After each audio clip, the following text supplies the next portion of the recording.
So, very good evening, and thanks for being a part of the Women's Circle on career transitions. Switching career paths is not easy, whether it's domestic responsibilities, family support, or the fear of failure, or for that matter, what people will think.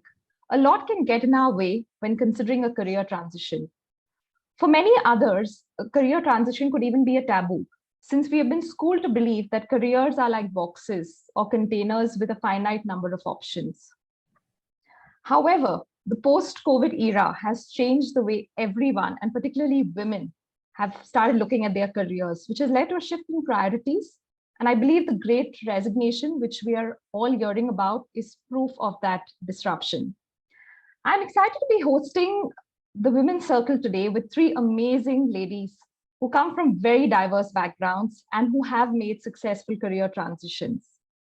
This session is going to follow a Q&A format, during which we will understand how they navigated the obstacles, overcame their own fears, along with some workable solutions and advice that you can carry back with you.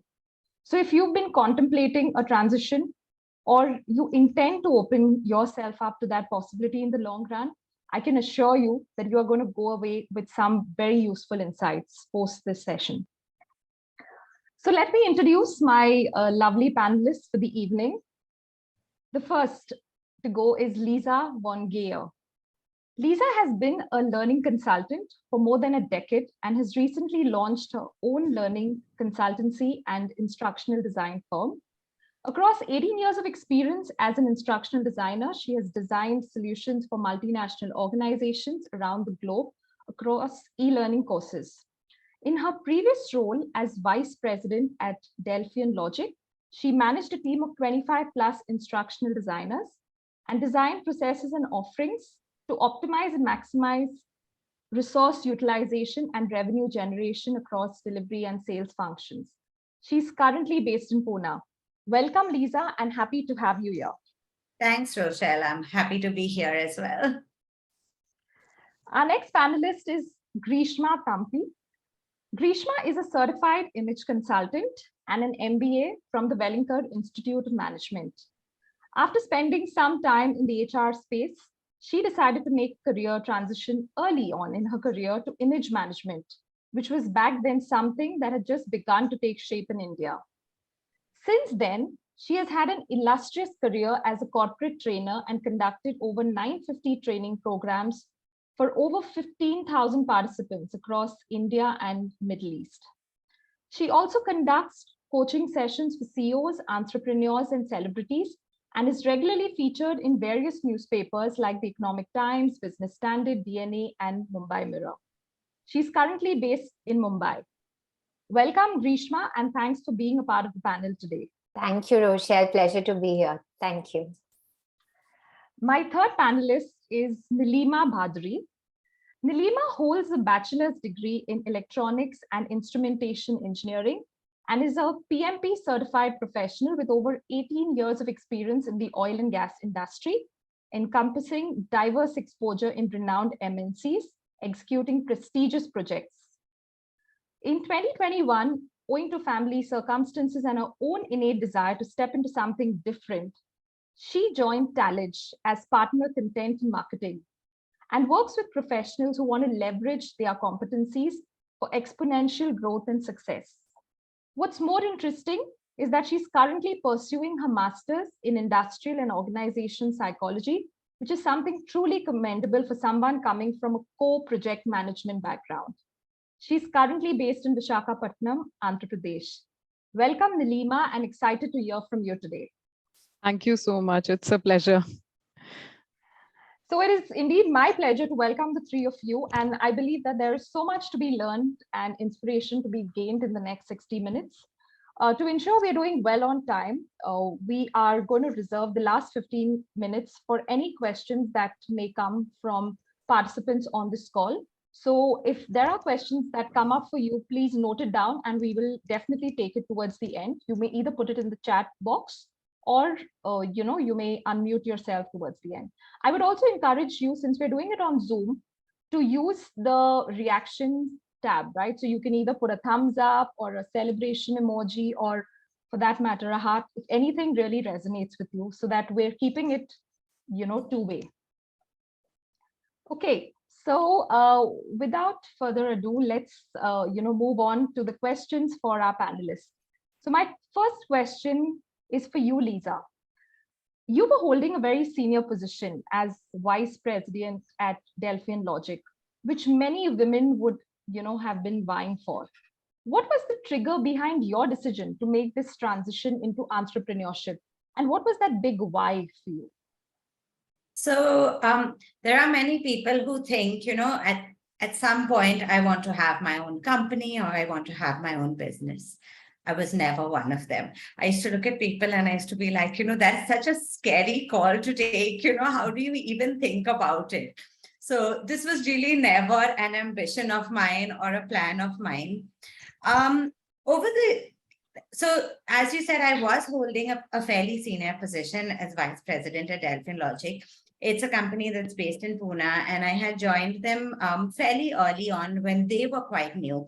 So I'd been with them for 11 years, and I had managed the instructional design team. I had moved into a new role where it was a wider kind of sales and proposal building role where I was, kind of set up the team from the content side there.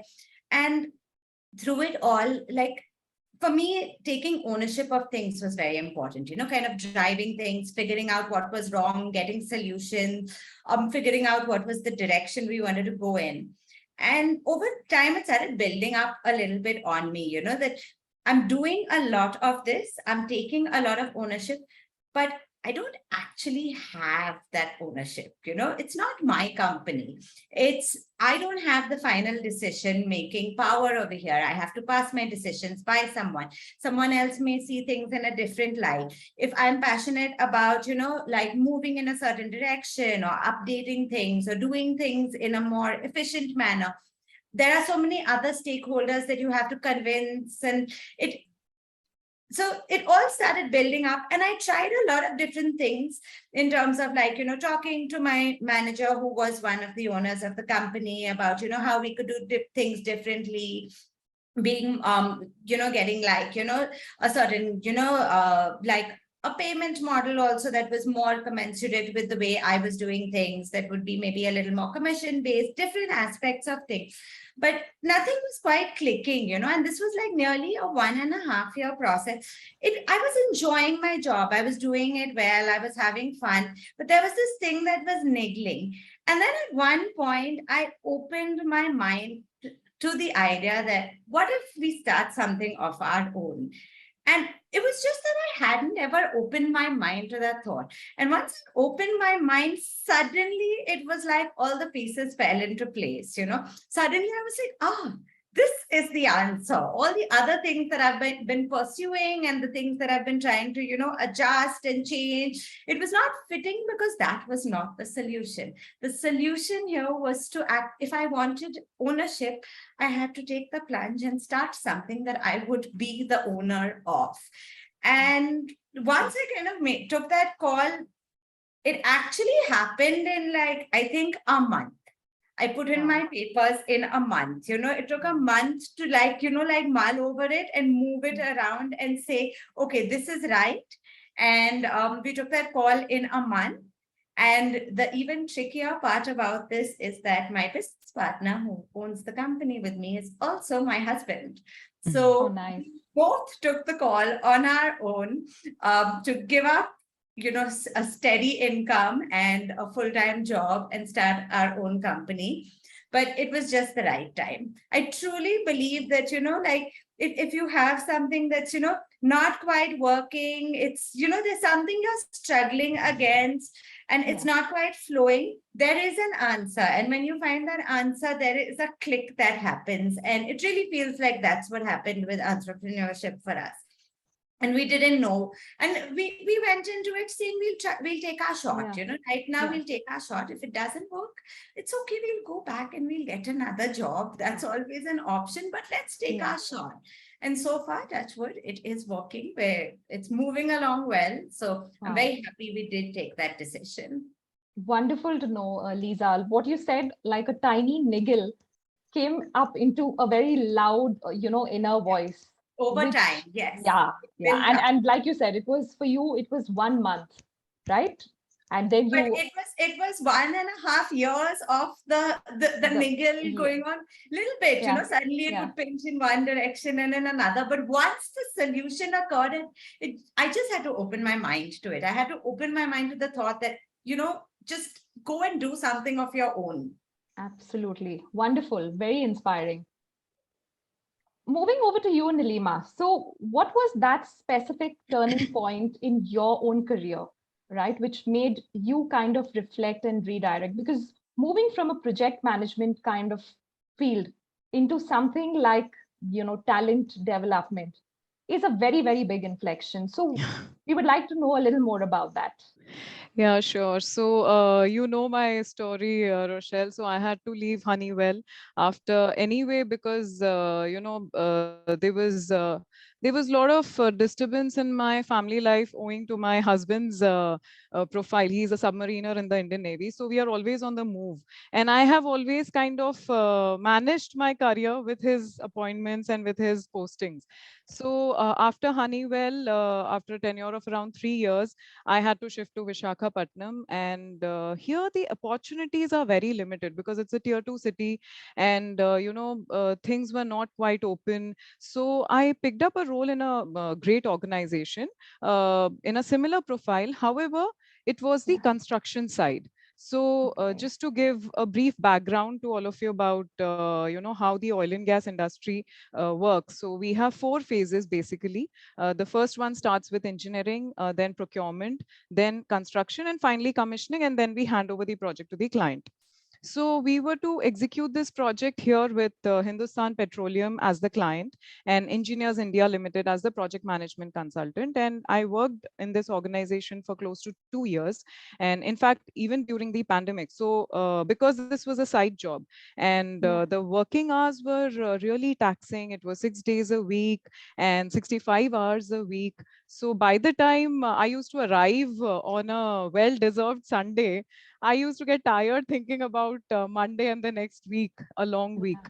Can imagine. So, Yeah.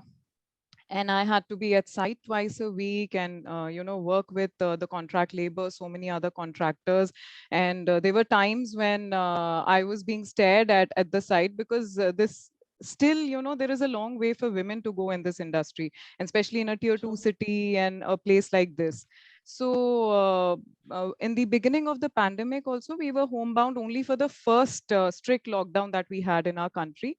And we had to resume work back in May 2020 itself. And believe me, the first day of joining work after that first lockdown was so terrifying because Yeah. this was an unknown disease and we didn't know how to behave, what to do, and where to eat, how to eat, all of that in office, because this was a site office. This was a makeshift kind of an office. It can just be packed in a day and the company moves.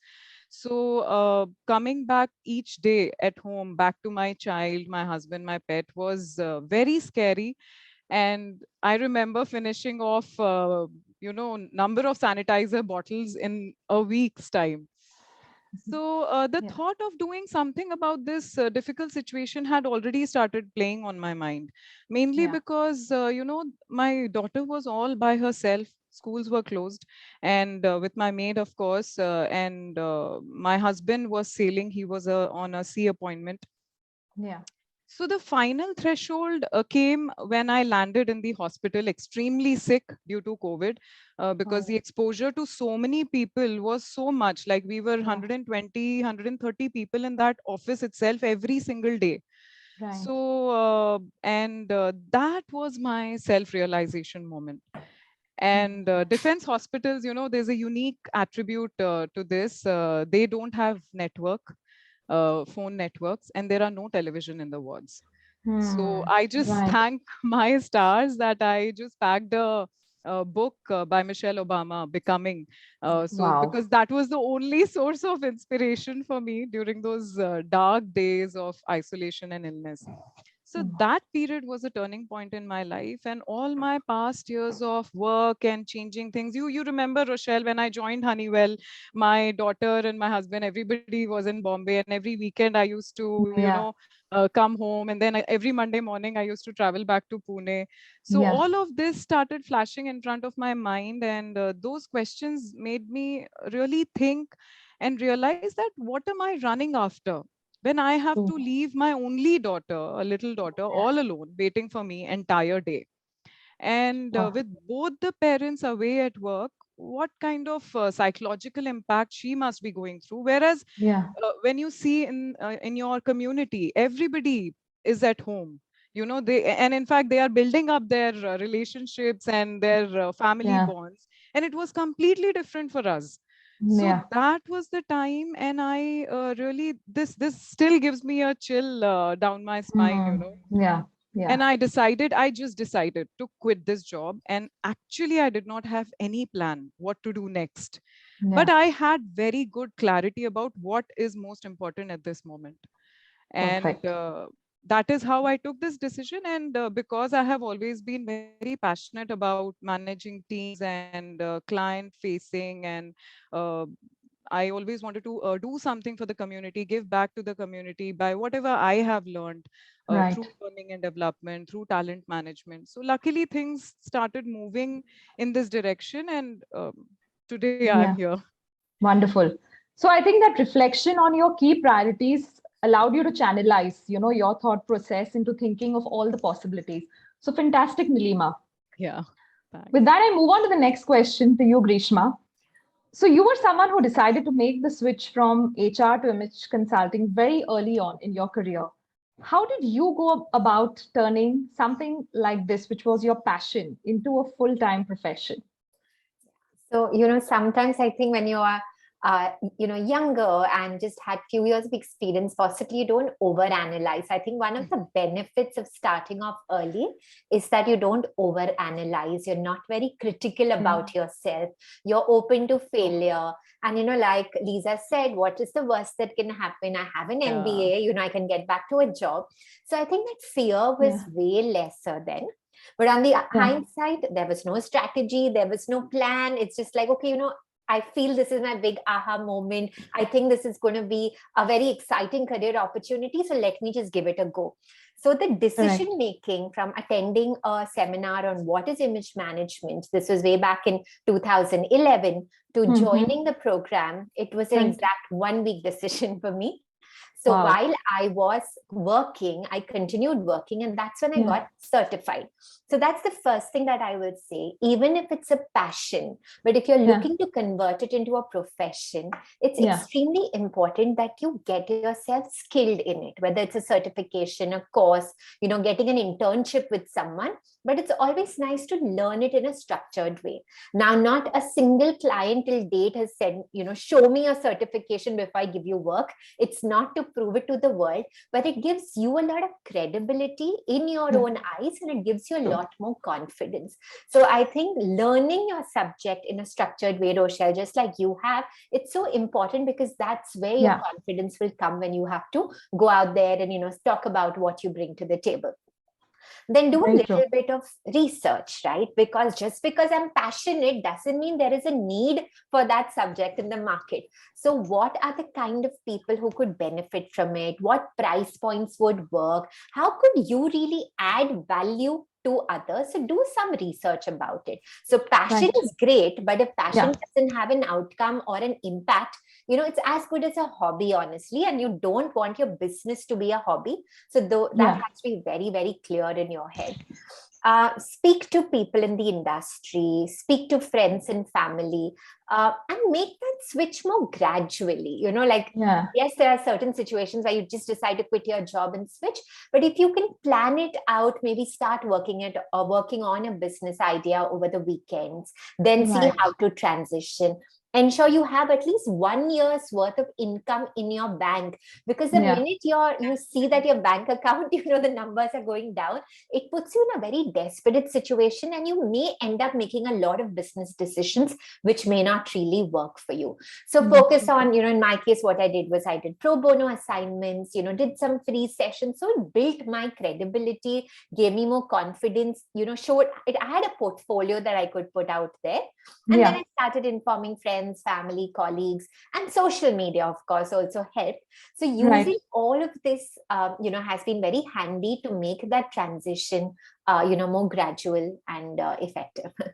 Very inspiring, Greeshma. I think you've shared some amazing tips for any woman out here who's even considering, this possibility of turning their passion into a profession. So I think that was really helpful. Okay, coming down to the whole piece of courage. And so, Neelima, this is my question for you, right? Any kind of a career transition can be very scary. And I can say this from experience. But then, as they always say, courage is not the absence of fear, but the ability to befriend your fears and, move on.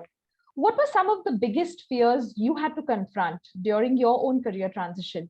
And how did you manage to stay on course? So I would like to give a perspective here about how your forming years impact the way you handle things in reality. So just to give more example in this perspective, I come from an army background. My father served in the Indian Army as a doctor, and I grew up along with my two lovely sisters and witnessed the strength of a woman throughout my childhood in the form of my beautiful mother. And everybody knows army life is extremely tough with very frequent transfers to remote locations and quite limited access to a regular lifestyle that we have. So the responsibility of holding the fort strong and tight while my father used to be away on field postings was instilled in me by my mother, who actually single-handedly raised three young daughters while also being a full-time teacher at army school herself. So this teaching of hers that no matter what, one should always be strong enough to face every challenge of life, and also to be independent emotionally first and then financially, was taught to me by her. So I somehow developed this never giving up attitude. So basically, the courage was instilled when I was a child. And in fact, the latest one from moving from project management to talent management has not been my first transition. My first one was decades ago, when I realized that because of my qualification, I was working in the instrumentation department, but I realized that technical is actually not my cup of tea. And I had an understanding that I was kind of good at team management and facing the client, coordination, getting things done, basically a taskmaster kind of a role. So I finally had to gather courage and speak to my line manager, right? Because if you want a role change, either you do it within your organization or you quit and join something else. But joining some other organization would have been more difficult, because here I had already spent some time. And my manager at this is around 2011, so he was someone who never encouraged open door policy. And I spent sleepless nights and gathered courage over a period of almost a month, and finally approached him to speak my heart out. And I asked for a role change to project management. Believe me, I still get goosebumps thinking about that 1.5 hour discussion that I had in his cabin. But now things are changing, and these kind of discussions are being welcomed. And in fact, organizations want people to do different roles within, so that they can enhance their skills and move in their career. But now looking back, I feel so happy that I did ask for this change. And today, where I have reached is because of that first step. And no doubt, this couldn't have been possible without my manager's support, which completely changed my course of life. And the last transition was moving from project management to talent management. This I spoke about. This was mainly because of that guilt feeling that I had as a mother. And especially because, children at this tender age. My daughter will become a teenager next year. So they Wow. are getting exposed to so many new things, and their Yeah. understanding towards life is evolving. So if there's nobody, they can just get astray, right? Yeah. And Yeah. we will be responsible for this. So that is the reason I switched from a full-time side job to a work from home profile now, which gives ample space to be around my daughter. So the Perfect. crux of all of this is that to have the courage to take the necessary risk and to speak up when it is Yeah. most crucial, and especially when it has the power to change your life 180 degrees. Yeah. Now, Absolutely. the answer to the second part of your question about staying on course can be put in simply one word, is perseverance. So once you take a decision to do something unconventional or different, you have to wait for the results, or rather, said in a better way, to have patience and see what happens next. Giving up will always be the easiest thing to do, right? And believe me, many times we just Yeah. feel like quitting everything and getting back to the comfort zone. But finally, when you look back on all these years of toil and hard work, if not anything, you feel extremely satisfied, and you won't repent that you didn't even try. Yeah. So it's all about how you can take things in your stride, I feel. Absolutely. I think you've summed it up beautifully, Nilima, when you say, I think perseverance, resilience Yes, is the core of any, anything. good career journey. So some really great tips over there from you. Lisa and Greeshma, if you want to add, please feel free to, chime in as and when, you want to. Okay. Moving on to the next question that I have in mind, and that's for you, Lisa. We often talk about doing X, Y, Z during a transition, right? And there's so many things out there on Google that you will find, if you go and really put it out there. But we don't really reflect on what are some of the things we need to stop doing. So I want to ask you, what are those things that you needed to consciously stop or needed to let go of in order to make this transition into entrepreneurship? So I'm going to take an example from not my current transition into entrepreneurship, but a previous role that I took on. So about 1.5, 2 years into working with my last company, I was in a learning consultant role. I was working directly with clients, but I was primarily an independent and individual performer. I used to be responsible for maybe reviewing other people's work, but I didn't have to manage teams. And I never saw myself as, again, a team manager. And at that point of time, the role of managing the entire instructional design team opened up, and I was one of the senior team members, and they offered it to me. And I decided I would take it. And at that point of time, it was a big switch, because suddenly I had a team of like 20 instructional designers. Instructional designers are, creative people.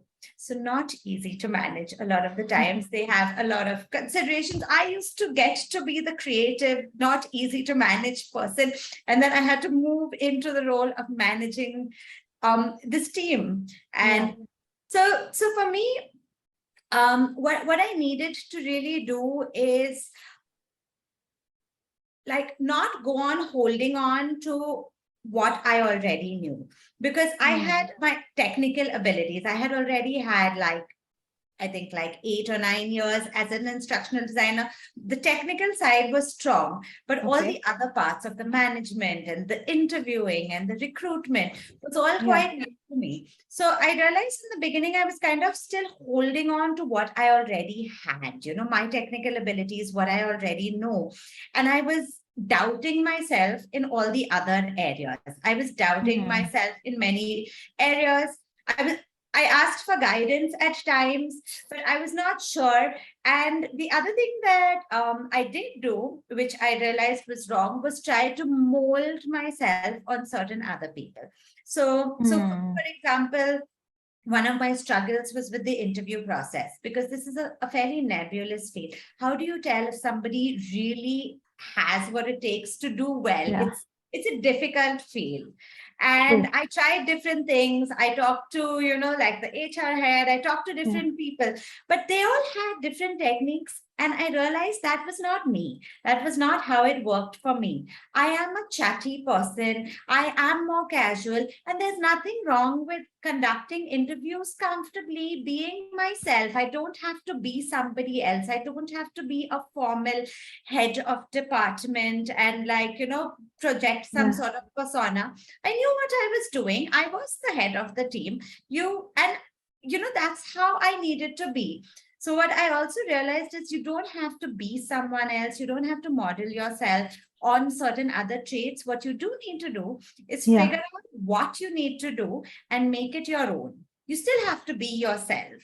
So I think that was one of my biggest learnings. So I would say one is not to only hold on to what you know, to be open to exploring more things, not to be scared of it because this part I know, but this is all new. The second one is not to try and just do it because someone else does it this way or somebody else has said you should do it this way. Understand what they're saying, but make it your own. And the third one I would say was basically to also know that your experience counts. It's a different role. It was so different from what I was doing, but I still had 8 years of experience at that point, and it counts. You can trust your instincts. It guides you when you need to. Now, and having my own company, also because I went through this transition earlier, I'm like, okay, I've never had a company. I've never had to do, business projections. Done it for my team. I'll figure it out. It's just one step up, or it's just a little bit of a curve or a swerve. So know that if you're making a transition, it's not the same as starting from scratch, because whatever you've done, it counts a lot, and it can really set a strong base for what you're going to do next. Yeah, I think that's very nicely explained, Lisa, and especially for all the women on this call. I think some fabulous points in terms of, what are some of the things you need to let go and really imbibe. So thanks for sharing those, Lisa. Yeah. Moving on to, so we always talk about careers, right? And while some people may think that careers can happen solo, I think there's growing evidence to prove that it doesn't. Okay. I want to ask you, Greeshma, was there any person or mentor who helped you navigate your career transition?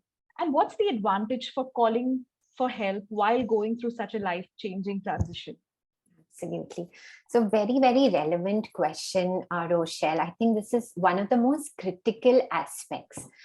Just because you're transitioning doesn't mean you need to figure everything out yourself. There are people who walked the path, and if you can learn from their experience, it's only going to fast track your growth and your success. It could also, safeguard you from making the same errors that others have. And it's a fact when, I'm again going to go back to that word passion. Sometimes when you're so passionate about what you're doing, you often don't even realize the blind spots that you may have. And that's when a mentor can come, can be very, very handy. So I don't have one, I have multiple mentors, and I still continue to seek, help from different people. So again, when you're looking at mentors, you don't need to have one person who's an expert in everything. I have one senior trainer, 60 plus right now, and he guides me on all the areas of training. But I also reach out to other people who are entrepreneurs who can help me where I'm stuck there. I also reach out to some, women who are on a similar field like I am, because even within the industry, it's not that we are competitors. We have to collaborate. We have to help each other. And that's when within the industry also, there are a few select colleagues, mentors, network, as I may want to call it, but it really does help. A lot of my professors from B school, so it's so interesting because they reach out to me to do sessions for the college, but I reach out to them for getting inputs on various things. So I really feel it's important to keep that conversation. And it's also important to, mentor others, because that experience can be such an eye-opener. You learn so much about yourself. And sometimes when you look at another question that comes from somebody else, it gives you a lot of answers that possibly you do not even know you are looking for.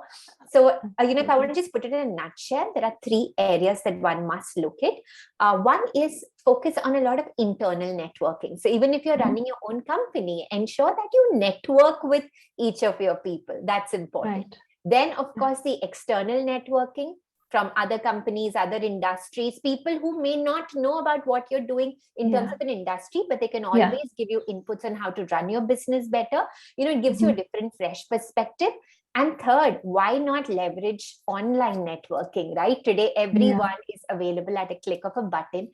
Many of us probably hesitate to reach out to people, but I'm sure for all the panelists here, if someone writes to you, you are more than happy to guide them. So we sometimes have that fear and we don't reach out to people, but understand people are good and they would love to help you out. Absolutely. I think you've touched on the point of multiple mentors. Yes. And I think that's so important, Greeshma. And for all the people on the call, we have 3, extremely inspiring women here. So maybe towards the end of the session, we'll also have them put in their, LinkedIn profile. So you can follow them and, connect with them as and when, you may face any issues or challenges. Thanks, Greeshma. Thanks for those points. Coming to you, Neelima, okay, as spouse to a Navy officer, you've obviously had to take into account family while making all your career decisions. And while you've spoken about that in detail at the start of our session, I would like to hear from you any advice that you have for women who could currently be on a sabbatical or are possibly, wanting to return back into the corporate world. So how does one go about navigating these kind of transitions, especially when they involve, family? Yeah. So it is a well-known fact that a lot of women take a career break for motherhood or taking care of elderly or to support their spouses' careers. And another fact which all of us should take pride on is that women never abandon their care providing responsibility for the sake of their employment. And this is something which we all should be proud of. Just to draw some statistics here, 33% of working women have decreased their work hours to take care of household responsibilities. 29% have given up on a job promotion, training, or assignment because it demands more time, more work, and family gets neglected. 13% retire early. So basically, there is no end to the need of a woman at home for numerous requirements. However, I think one very important thing that every woman should remember that it is not impossible to maintain a career as well as not neglect family responsibilities. The main point here is that they should never hesitate in seeking out help when it is needed. So like Greeshma just said that by virtue of being a woman, we are generally very shy and we overanalyze our difficult situations. When all that is needed is just a request to the people around you. They may be family, friends, who can support you in some way.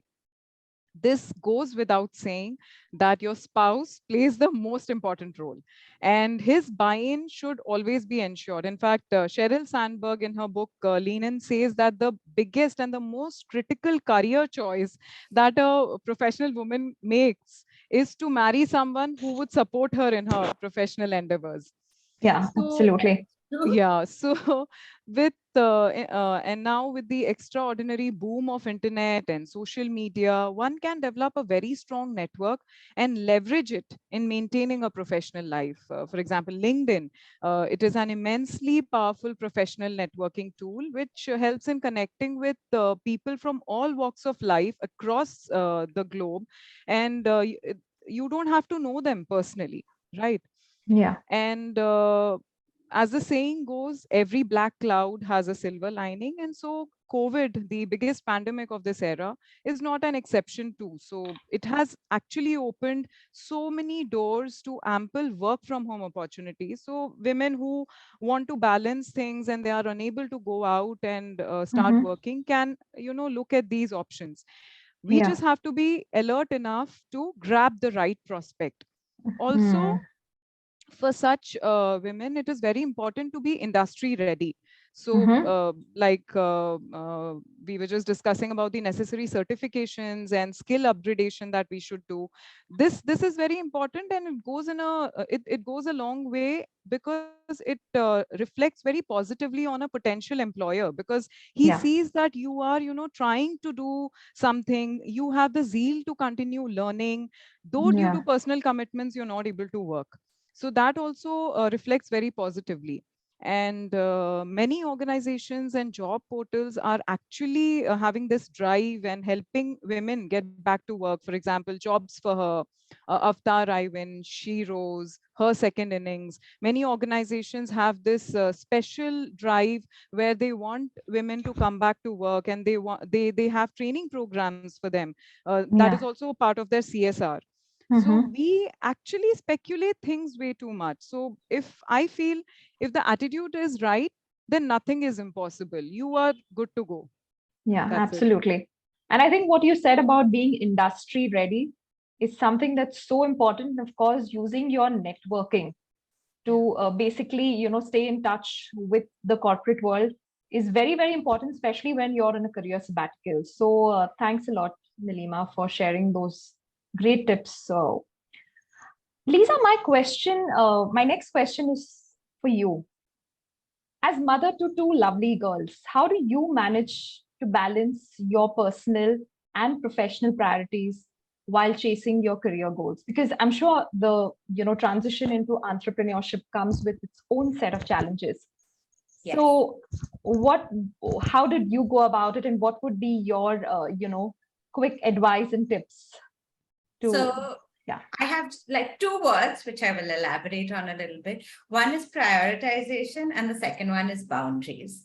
mm-hmm. So I've realized it's a prioritization game. You cannot do everything. You have to know what is important to you, and you have to do it very consciously. Because if you don't sit and figure out what is important to you, what are your priorities, and then push for your priorities, life just takes you, you just like Yeah. go with it, and there are just a million things that always need to be done.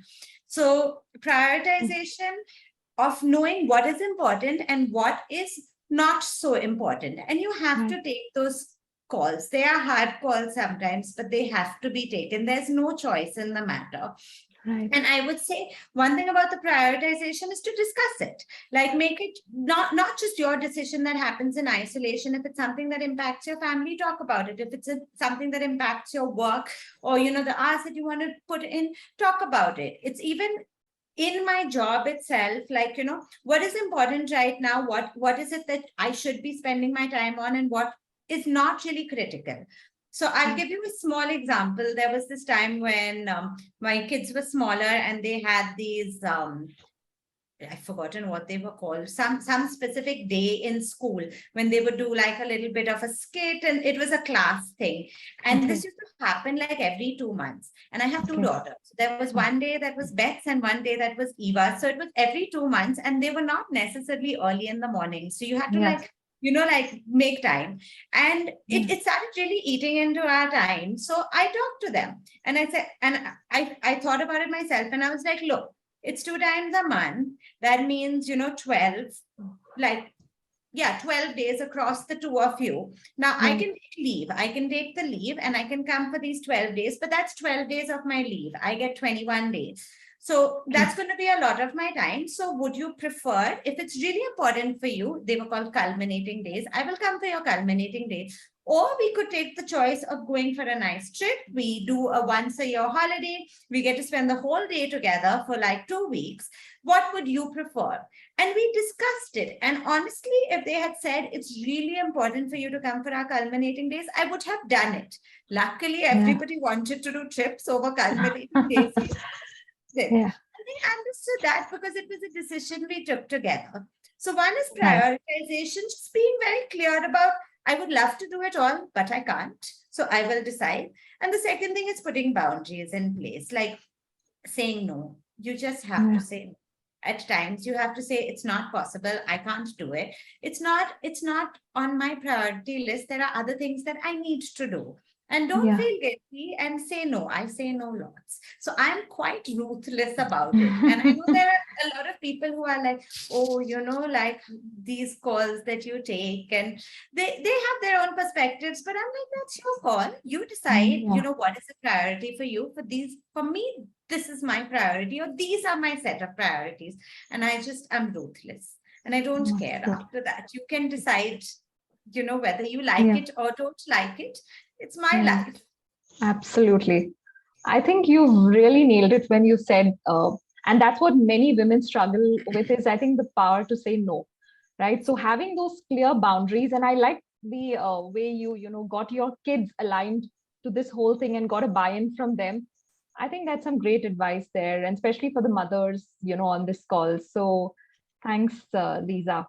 I would just like to add Sure. something to what Lisa said. So I completely agree. So work-life balance actually cannot be the same for everybody, and it cannot be the same for you also Yeah. this year, next year, the year onwards, right? So when I took this decision last year, for me it was very critical to be around my daughter because she was completely homebound, and this remained only for an year. So the school started this year, and now actually she does not want me around because she's so occupied with her school, with her co-curricular activities. So no, life has become normal, like how it was before COVID. So now my priority is different. So I'm able to give more time to my work. I'm able to travel for my client meetings and all of that. So I think it Right. keeps changing, and you should know how to draw this balance and how to make your family also support it. That's Absolutely. That's very true. Yeah. That's great. Okay, so we have around 10 to 15 minutes left to the end of the session. But as we get ready to conclude, Grishma, I would like to hear from you. I know you've shared a lot of great insights and tips, but any three closing tips for women out there who are contemplating or are on the verge of a career transition? All right, sure. So number one, I would say, you want to transition because probably you're not happy about your job. So I would first suggest try and look for something that you're passionate. The minute you turn your passion into a profession, it's not going to feel like work. You will feel it's easy for you to manage, what you're expected. At the same time, you will give in those hours that's required to make it your profession. So here I want to quote the book Ikigai, the Japanese book, and it has 4 elements to it. What you love, what you are good at, what the world needs, and what you can be paid for, right? At the end of the day, yes, you will have a lot of skills, but if it's not making financial sense, it's not worth your time. So go read that book and truly find what your ikigai is. And then, life it's a dream. So I've been in my ikigai for 11 years now. And trust me, work never feels like work. Wow. Second, mentally prepare yourself. Like I said, when you start something, when you transition, like today, it's all about instant gratification and instant success, but be very honest. It's going to take you anywhere from 1 year to 3 years to truly establish yourself, right? There is a rule, 1,000 days. So when you're doing something consistently for 1,000 days, you're going to get better and better. So you have to have that patience. And that's why I said planning your finances, etc., will allow you to give your best without being pressurized. So that's important. And third, now again, as women, we always think we need to be perfect, but perfection is an illusion. So a lot of people feel that unless I am perfect, I cannot start. Well, you need to try and find that. You need to get your certification skills, get that experience, but then get started, because you will keep learning. So while you're sitting at home and planning all of this and you take something to the market, the reality may have changed already. So at least get started. You can keep improving with the experiences. So that's the fine balance that we need to find between being prepared vis-a-vis being perfect. And so just go with the flow, and it'll all get figured out by itself. You just need to take that plunge first. So I think that's again very well articulated, because perfection can become a huge dream killer, for Yeah. many people, and especially when it comes to changing careers, right?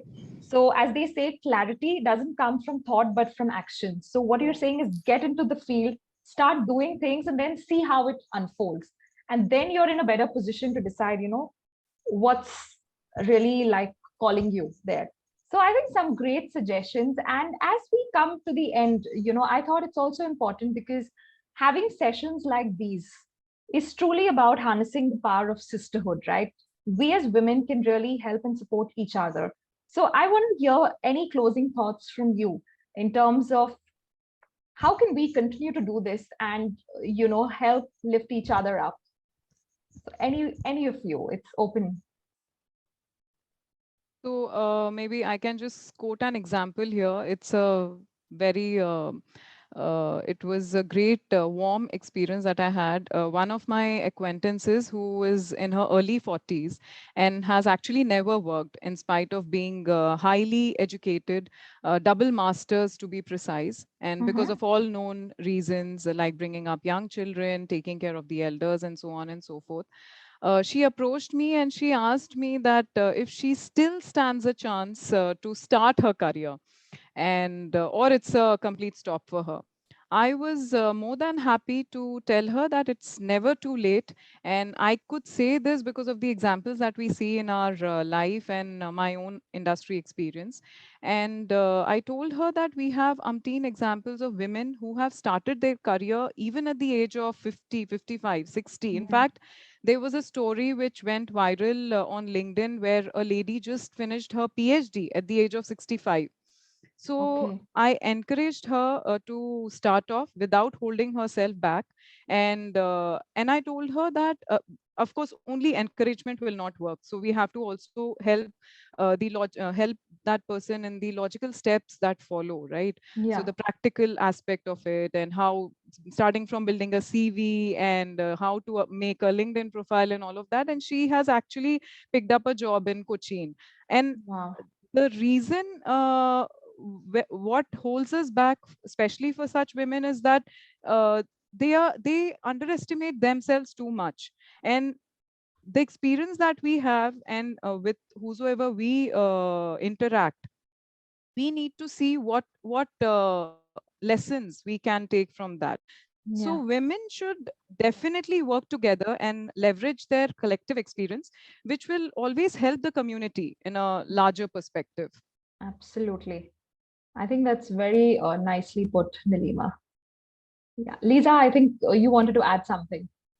So for me, it's very practical and everyday kind of decisions that you make. So um, again, when I was managing a team, to, like where it was at least 80% women, 80, maybe Wow. 90%. At one point, we had one guy out of 20. It- and it's about giving a little grace. Mhm. I mean, someone has a, Hmm. like, your kid is ill, you need to take the day off, take the day off. Maybe offer someone like the option to work from home after they have a kid. So we did. So I was offered that option early on in my career by my boss, who was a he was very, like, a very good feminist, even though he was not a woman, but very supportive. And I realized how much of a difference it made. So this is something that we had for, like, if you need that time and you're still able to be productive, why not? um Currently, in my current firm, we are a completely remote organization, so everybody works from home because we've realized that that's what works for us really well. And Right. if you need a little space, so I truly believe it's about, just the day to day, like, just giving people a little grace, a little kindness, like looking at it Yeah. in terms of, we're humans, everybody's working, but you don't have to be a separate professional and a separate person. you know Yeah. you can be a professional who also has personal needs, who also has personal commitments. That doesn't mean you won't do your job. Maybe today you're not able to do your job very well because you've got other things, but tomorrow you'll do it really well and you'll make it up, and overall it works out. Right. And the other thing that I do believe is that we need to kind of support women in the workplace, because there's a lot of the whole thing of oh, she's so bossy and, so dominating. And, Yeah. there are a lot of these kind of things. And I have heard it coming from women a lot of the times, Sometimes. like It's so women true. bosses are Yes. so bitchy. I have heard this multiple times. And I'm like, no, they're not, it's just that the world makes it so difficult for them. And there's so Yeah. much of pushback to anything that they say that they have to develop this really like hard persona to get their voices heard. So I truly believe that give people grace in that way as well. Understand that maybe they have had other pressures, they have had Mhm. external motivations, they have not had the support that they've needed, and support them when you can and really see how it can change things. So Absolutely. I just believe in the practical everyday angle of, like doing what needs to be done as much as you can. And I'm sure I've made my mistakes. I'm sure I've not been the perfect boss a lot of time, but I try. It's so nice to know, Lisa. And like you said, pay it forward, right? Because Yeah. you experienced that Yeah, grace, and exactly. it's so Yeah. important to pay it forward as women. And you Absolutely. can see what it can be, right? If you do it Yeah. for somebody else, they get a view that, oh, you can do it this way instead of the other traditional way of doing it. And maybe they'll decide to move forward like that as well. So it's a new view that you can give people of what is possible. Absolutely. Yeah. It's nice.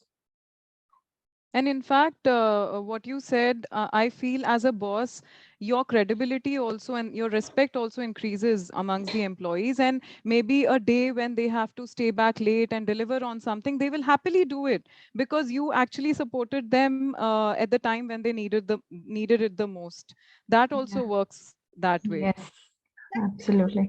True. That is true. I mean, it does build that credibility and trust, but sometimes it doesn't. But you have to do it anyway. Yeah. So Yeah. that's the thing. You have to just do it because everybody's human. Yes. Yes.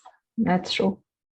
So I'd just like to add, my 2 cents, because I think Sure. the sisterhood word that Rochelle's brought out, I think it's so important. Like Lisa said, why is it that women compete with women? So always look at collaboration and not competition. And, like I go Yeah. to so many corporates and I'm training a lot of women, because companies want women to grow to leadership levels. And we always talk about the glass ceiling. And we've always said, alone, you can only do so much. Together, you can do so much more. So rather than pulling each other down, look at how we can support each other and together shatter that glass ceiling. So that's really Yeah. important. And the more women who become successful, we become role models for the generations to come. Yes. So a small Absolutely. act like supporting another woman, you're actually contributing to generations to come. And there are a lot of opportunities. So it's all up to us to be really ready to grab those opportunities. So definitely, So true. it's a great time to be a woman. I don't know why we keep complaining. We are still Yeah. in a way better time than a lot of other generations have That Yeah. is been. very Yes. true. And Yes. in the years to Absolutely. come, it's just going to get better and better from where we are. So yes, Yeah. it's all about sisterhood and supporting each other. Yes, absolutely. And couldn't agree with you more when you say let's collectively shatter that ceiling, Yes. right? And it's up to each of us. Okay, so now we have a question that's come in, and I'm just going to read that for you. So this question is from Durga. She says, I personally feel this is the best time for women to make careers and transitions. I have made many transitions in life. I have been an investment banker, trailing spouse, restarted my career after 8 years, and then took a break and upskill myself as an instructional designer.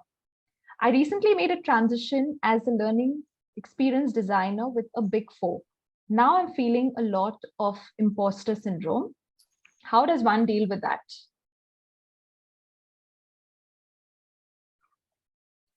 Who That's would a like to tough take one. it? So, so if you're taking on a role as a learning experience designer, I think it is important to have a little bit of the technical skill set as well. So since you said you moved from instructional designer to learning experience designer, there's a lot that you learn from on-the-job experience. So I've been in instructional design for 18 years, and I still don't feel like I know everything that there is to know. You go on learning. So I would say a lot of it is just about getting that experience, getting that exposure, and ideally working with a team that can help you to kind of build that skill set as well. So I don't know how you would deal with the imposter syndrome itself. The way I would do it is basically by making sure that I do have the technical skill set and the abilities to kind of see things through. And that comes mostly with experience in this field anyway. And if I may add, even though it's a new career for you right now, I think Lisa spoke about this beautifully. All the life experience that you have in your different roles, look at how you can leverage that. There is a reason why you are being hired for that position. If people felt you were not the right candidate, you wouldn't have this wonderful job. So the fact that you're hired, look at how you can use the past experiences to better do it. For example, I'm a corporate trainer today and an image consultant, but I use experience from my HR, when I was working in HR, or my MBA, or all of those experiences that come together. And that's when I'm able to give my clients a very different perspective than what someone who just came with a direct image consulting background would. So don't look at this as a disadvantage. Instead, look at it as an advantage and use it to do your best. Absolutely. So yes, I think some great tips from our panelist over here, Durga, and I hope that answers your question. And in the interest of time, we'll have to conclude this session. So as we come to an end, I'm sure you will agree, for those of you who were on the call, or for that matter, watching the recording, I'm sure it has been a very thought-provoking session for you, just hearing these ladies come out and, candidly share their journey with us. I take this opportunity to thank you, Lisa, Greeshma, and Neelima, for agreeing to be a part of the Women's Circle and coming and sharing your own career stories, advice, insights, which I believe is definitely going to inspire many, many women on this platform. I would urge you to follow them on LinkedIn. Okay, so like I said, it would be great, in fact, if y'all can, or maybe when we post the recording, we'll ensure that we, tag your profiles in the comments. And follow them and get inspired. They do a lot of useful stuff. I see Greeshma and Neelima also put out a lot of stuff out there. So please make it a point to, get inspired. And as we come to the end of the session, I would like to leave you with a quote from Nelson Mandela, which I think is so, aligned to what we discussed. And he says, may your choices reflect your hopes and not your fears. So till then, stay in your game, follow your dreams, because the world needs that very special gift that only you have. On that note, I end the Women's Circle for today. Thank you so much once again. Thank you. Thank you. It was a pleasure. Thank you so much, Rochelle. Thanks, Lisa. Thanks, Greeshma. Bye. Bye-bye.